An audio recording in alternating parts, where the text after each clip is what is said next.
Nesta reta final do primeiro turno da campanha municipal, Jair Bolsonaro transformou a Biblioteca do Alvorada em trincheira política. Ele transmite, desde o Palácio Residencial, o seu próprio horário de propaganda eleitoral. Pede votos para aliados e fustiga adversários.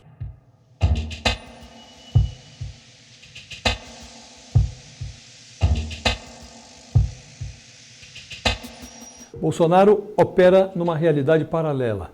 Nela, misturam-se crenças e ideias fixas sobre a pandemia. Bolsonaro acha que teve um comportamento exemplar durante a crise sanitária. Ao lado da delegada Patrícia Domingo, candidata do Podemos à Prefeitura do Recife, o presidente fez pose de benfeitor dos pobres e instou os seus seguidores nas redes sociais a punirem os prefeitos que recorreram à política do isolamento social. Ele atribuiu a esses prefeitos, e não ao vírus, a destruição de empregos. Obviamente, eu acho que você deve questionar o seu atual prefeito, o seu candidato a prefeito, sobre o que ele acha de confinamento e lockdown, se está certo ou não a política de deixar em casa todo mundo.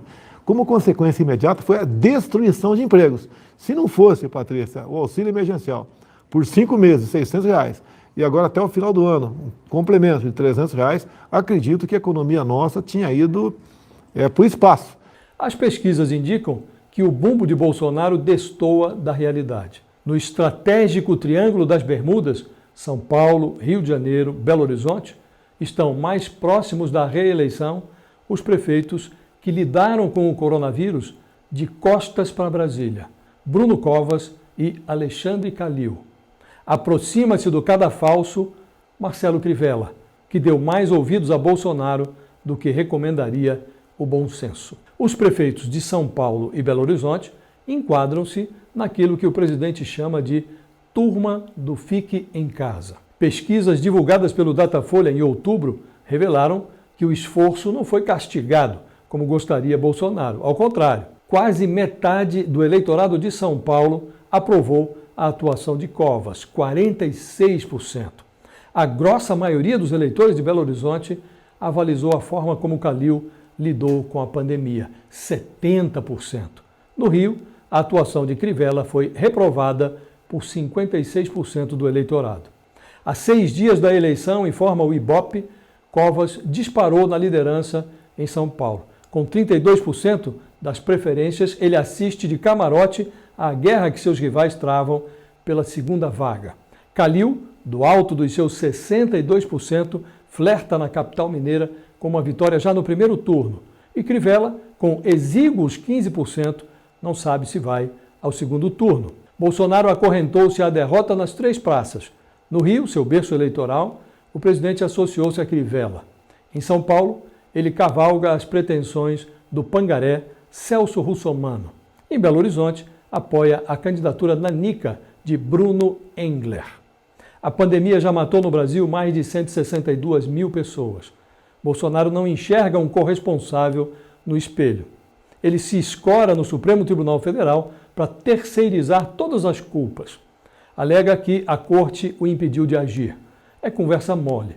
O Supremo apenas reconheceu, em abril, que os 3 entes da federação, União, Estados e Município, têm amparo constitucional para agir na área da saúde pública. Assim, governadores e prefeitos puderam recorrer ao isolamento social e ao fechamento de estabelecimentos comerciais. Na prática, o que a Suprema Corte fez foi colocar uma coleira nos impulsos anticientíficos de Bolsonaro, que ameaçava editar um decreto para afrouxar o isolamento e reabrir o comércio. Alguns magistrados lamentaram que o governo federal não tivesse feito o que lhe cabia, que era atuar como coordenador nacional do enfrentamento da pandemia. Bolsonaro nunca levou o vírus a sério. Quando os mortos eram contados em 1.000, ele falou em gripezinha. Quando os cadáveres somavam 5.000, queixou-se da histeria. Quando lhe perguntaram sobre os 10.000 corpos, disse, não sou coveiro. Na marca de 20.000 sepulturas, perguntou, e daí? Aos 30.000 mortos, declarou que todo mundo morre um dia. Nos 35.000, disse que o Ministério da Saúde pararia de divulgar números antes do Jornal Nacional. No recorde de 40.000, fez um convite aos seus devotos: invadam hospitais e filmem leitos vazios. Com 50 mil mortos, continuava assegurando que a hidroxicloroquina salva. Na ultrapassagem dos 100 mil cadáveres, Bolsonaro declarou: vamos tocar a vida. Uma única morte é uma fatalidade, meia dúzia é uma tragédia, mais de 160 mil, uma estatística. Imagine-se quantas covas mais teriam sido abertas sem o isolamento que Bolsonaro abomina. Nos Estados Unidos, onde o estrago da pandemia é maior, o negacionismo custou o mandato a Donald Trump.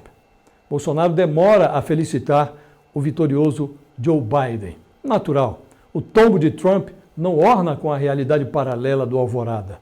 Ironicamente, a primeira providência de Biden, como presidente eleito, foi constituir um conselho consultivo contra a Covid-19. Esse tipo de preocupação não cabe na ficção do Alvorada. Qual?